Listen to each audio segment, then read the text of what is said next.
Hi kids, welcome to my channel free way to English. आज का जो video है उसमें हम हमारी पोएम द विनर जो कि यूनिट 4 में है उसके क्वेश्चन एंड आंसर करेंगे। तो हमारा पहला क्वेश्चन है, आपको ये पिक्चर को देखना है। Look at this picture. What are these children doing? तो ये बच्चे क्या कर रहे हैं इस पिक्चर में? ये सब खेल रहे हैं।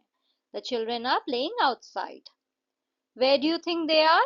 They appear to be in a park or a garden as there is grass, flowers and open space around them. तो ऐसा लग रहा है कि ये किसी पार्क या गार्डन में है क्योंकि यहाँ पे घास दिख रही है, फूल दिख रहे हैं और सब खुला मैदान है। What is the time of the day? The time of day seems to be late afternoon or early evening, as indicated by the long shadows cast by the children. तो टाइम जो है वो ऐसा लग रहा है कि या तो दोपहर का टाइम है या फिर शाम का टाइम है, अर्ली इवनिंग है। क्योंकि ये जो आप देख रहे हैं ना शैडोज, ये लंबी लंबी शैडोज हैं, यानी इसका मतलब है सूरज जो है वो आसमान में अब थोड़ा नीचे की साइड आ गया है। तो ऐसी लंबी शैडोज तभी बनती हैं जब सूरज जो है आसमान में थोड़ा नीचे की साइड आ जाता है।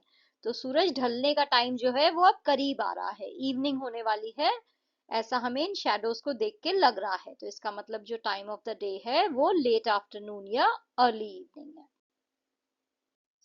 नेक्स्ट है, discuss the given questions with your classmates and teacher. You may begin your sentences with. तो यहाँ पे आपको कुछ क्वेश्चंस दिए गए हैं जिनके आंसर जो है आपको देने हैं, बट आपके आंसर्स जो हैं वो इन सेंटेंसेस से स्टार्ट होने चाहिए। तो पहला क्वेश्चन है हमारा, when do you go to play after school? आप खेलने कब जाते हो स्कूल के बाद? तो I go to play after school at 4 p.m. Who do you play with? I play with my friends Vidhi and Arna. Where do you go to play in the evening? The place I go to for playing in the evening is our society playground. Which games do you like playing? I like playing hide and seek and badminton. When do you come back home? Sometimes I come back home around 6 p.m. Next question में आपको poem की ये lines दी हैं, आपको इनके meaning लिखने हैं। तो पहली लाइन है, नेक्स्ट टू द क्रीक। क्या मतलब है इसका? इसका मतलब है बच्चे जो है वो खेल रहे हैं पानी की एक धारा के पास। The children are playing near a small body of water.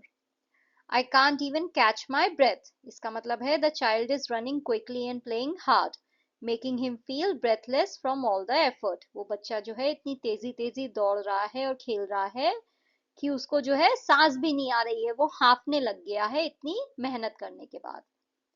When blue dark turns to black, इसका मतलब है this shows the change from evening to night as the sky gets darker and the day ends. इसका मतलब है कि time जो है अब शाम से रात का हो गया है क्योंकि आसमान का जो रंग है वो अब डार्क हो गया है।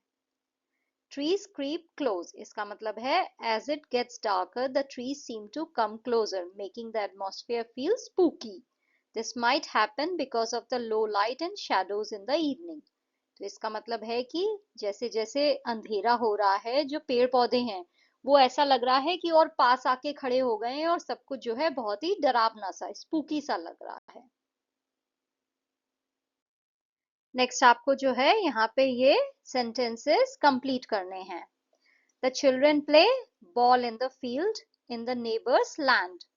दे run so fast that they run out of breath. They continue to play till the evening when the blue sky turns black and the trees are not clearly visible. They can feel their feet aching now that it is cold. Finally, they stop playing and go home as it is night. Next आपको poem की कुछ lines दी हैं और उनके basis पे आपको इन questions के answer देने हैं।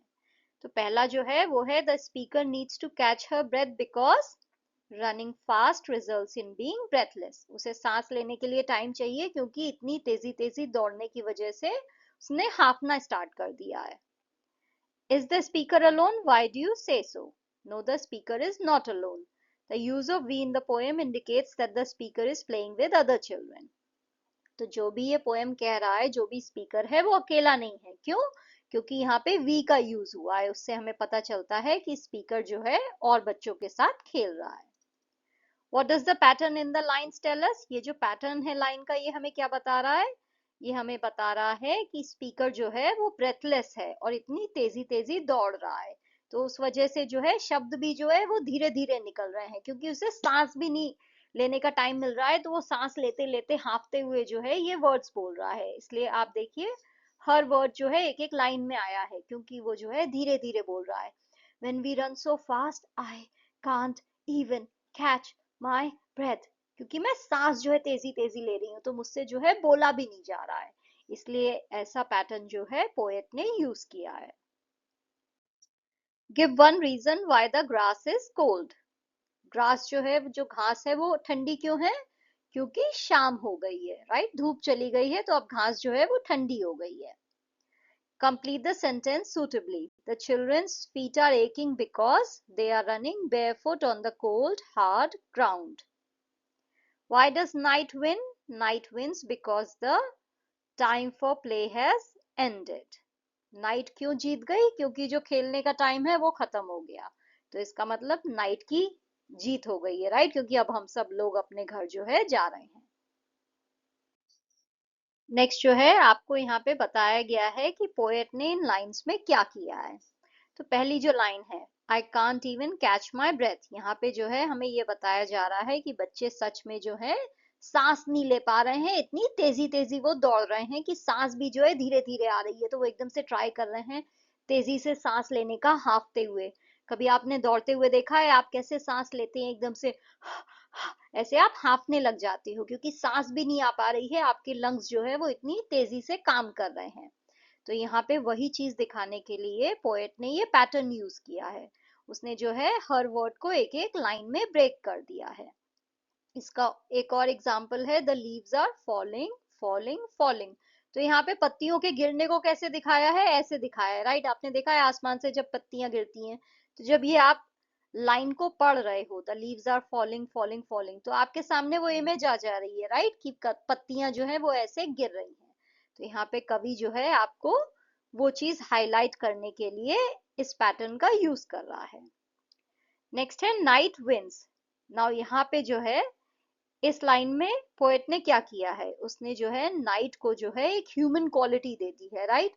नाइट कोई ह्यूमन तो नहीं है जो जीत जाएगी, जीतता और हारता कौन है? वो तो ह्यूमंस है, राइट। हम लड़ाई करते हैं, हम जीतते हैं, हम हारते हैं, बट नाइट कोई ह्यूमन नहीं है। नाइट जो है वो कोई इंसान नहीं है, कोई फिजिकल थिंग नहीं है। नाइट जो है वो एक टाइम की बात हो रही है कि रात हो गई है, बट यहाँ पे कवि ने नाइट को ह्यूमन क्वालिटी दे दी है। तो जब जो है हम किसी ऐसे इनएनिमेट ऑब्जेक्ट को, यानी ऐसी चीज जो जिंदा नहीं है, हम उसे जो है कोई ह्यूमन क्वालिटी दे देते हैं, तो उसको हम कहते हैं पर्सोनिफिकेशन। तो यहाँ पे जो पोएट है उसने पर्सोनिफिकेशन का यूज किया है। क्यों है ऐसा? क्योंकि उसने नाइट, जो कि ह्यूमन नहीं है, उसे एक ह्यूमन क्वालिटी दे दी है। उसने ये कहा है कि नाइट जीत गई। नाइट नहीं जीत सकती है, राइट, क्योंकि नाइट ह्यूमन नहीं है। इसका एक और एग्जाम्पल है, the sun played hide and seek with the clouds. यहाँ पे कवि कह रहा है कि जो सूरज है वो बादलों के साथ जो है छुपा छुपी खेल रहा है, हाइड एंड सीक खेल रहा है। नाउ सन कैसे खेल सकता है, राइट? सन कोई ह्यूमन तो नहीं है, हाइड एंड सीक तो ह्यूमन खेलते हैं। तो अगेन जो है यहाँ पे सन जो है उसे एक ह्यूमन क्वालिटी दी गई है, तो यहाँ पे पर्सोनिफिकेशन का यूज हुआ है।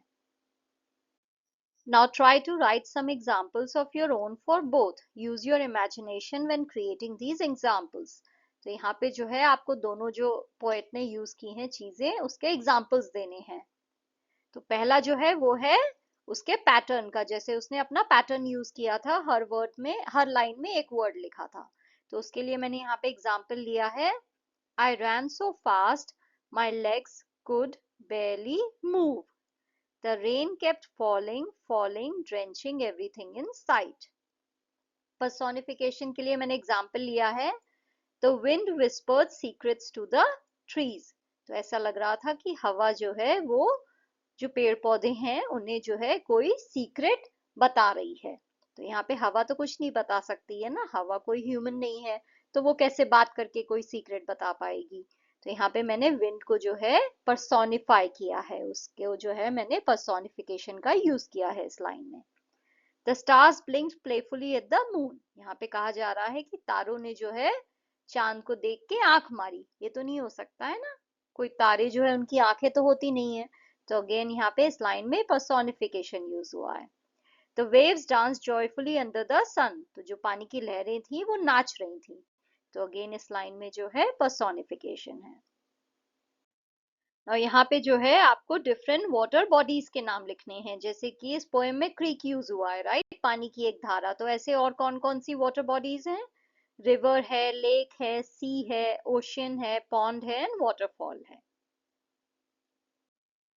नेक्स्ट आपको कुछ रिडल्स दिए गए हैं. आपको बताना है कि ये कौन से स्पोर्ट की बात हो रही है इन रिडल्स में. तो पहला रिडल है run and pass, run and pass, kick a black and white ball, kick it straight into the goal, watch for mud don't fall, what sport am I? ये है फुटबॉल. रिडल 2 है hold your breath से हुत्तुतू till you touch one or two. Take care to keep a distance wide as you run back to your team side. Which sport am I? ये है kabaddi. Riddle 3 है in the water hold your breath. The water is very cool. Arms turn, legs kick. In the blue pool, which sport am I? ये है swimming. Riddle 4 breathe in, breathe out. Practice every day just right.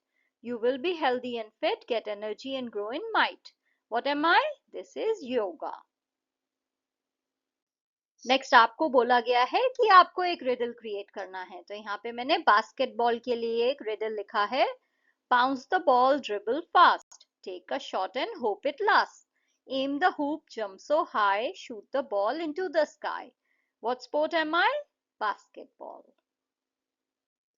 Next question में आपको कुछ situations दी गई हैं. उसमें आपको जो है पेरेंट और चाइल्ड का जो रोल है वो एक्ट करके दिखाना है.